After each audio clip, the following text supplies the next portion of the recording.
دا پر ملا مات پلار په نړېدلي کور کې د خپلو اولادونو او د کورنۍ د غړو وینو ته ولاړ دی. دغه ځای یو مې مسۍ یو مې نور مې وایست د دې ځای د دغه ځای دا وینې دي یو مې نور و یو مې مسۍ و یو مې مور یو مې خور ټول شهیدان. د امتحان له دوی هر څه واخیستل، هر څه، د کورنۍ خواږه غړي، اولادونه، میندې، پلرونه، همداسې هم شته چې له ټولې کورنۍ یو غړی رب تعالی د سخت ازمایښت لپاره ژوندی پرېښی.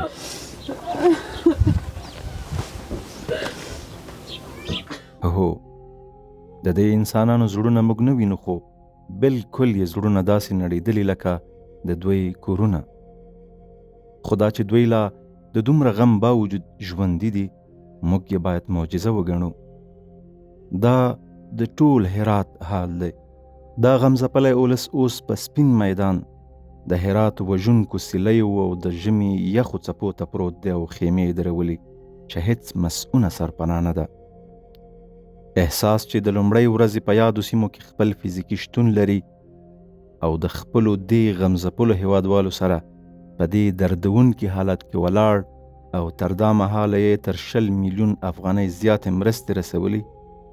راځئ د احساس سره یو ځای شئ او د خپلو بې سرپناه هیوادوالو سره د کومک لپاره خپل مسؤلیت ادا کړئ.